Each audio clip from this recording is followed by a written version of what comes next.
என் பெயர் B Safi 9th standard. என் பெயர் C Asha 9ஆம் வகுப்பு படிக்கிறேன். என் பெயர் லோ புவனேஸ்வரி 9ஆம் வகுப்பு படிக்கிறேன். எங்கள் செயல் திட்டத்தின் நோக்கம் சுற்றுச்சூழல் மாசுபாடை தடுத்தல். தொழிற்சாலையில் இருந்து ஏற்படும் மாசுபாடு. தொழிற்சாலையில் இருந்து ஏற்படும் மாசான புகை நேரடியாக ஓசோன் படலத்தை சென்றடைந்து ஓசோனை ஓட்டை போடுகின்றன. இதனால் சூரிய கதிர்வீச்சு எளிதாக பூமியில் நுழைகின்றன. சூரிய கதிர்வீச்சு எளிதாக பூமியில் நுழைவதால் நிலம் வாடி போகின்றன மற்றும் மரம் செடி கொடி வாடி போகின்றன. இதனால் நிலம் மாசடைகிறது. கழிவுநீர் வெளியேறுதல். நம் அன்றாட வாழ்க்கையில் சுற்றுச்சூழலை பாதுகாக்க வேண்டியது நம் கடமையாகும். மனிதன் கழிவுநீரை வெளியேற்றுதல் அதிகமாக உள்ளது. ஒழுங்கற்ற முறையிலும் தேவையற்ற முறையிலும் கழிவுநீர் வெளியேற்றப்படுகிறது.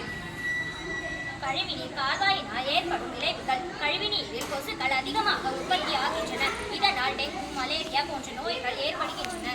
இதனால் மனிதர்களுக்கு பலவிதமான நோய்கள் பரவுகின்றன. எனவே கழிவுநீர் கால்வாய்களில் குப்பைகளை போடக்கூடாது. மரங்களை வெட்டுவதால் தீங்குகள். மரங்களை வெட்டுவதால் நிலங்கள் வறண்டு போகின்றன. நிலங்கள் வறண்டு இருப்பதால் மழை பெய்யாமல் விலங்குகள் எல்லாம் அவதிப்படுகின்றன. இதனால் மரங்களை வெட்ட வேண்டாம், மழையை பெறுவோம். குப்பையை போடும் முறை.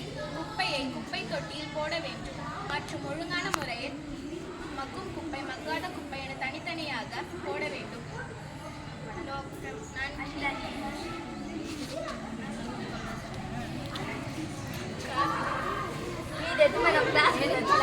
Class mulai cilan di detik deh.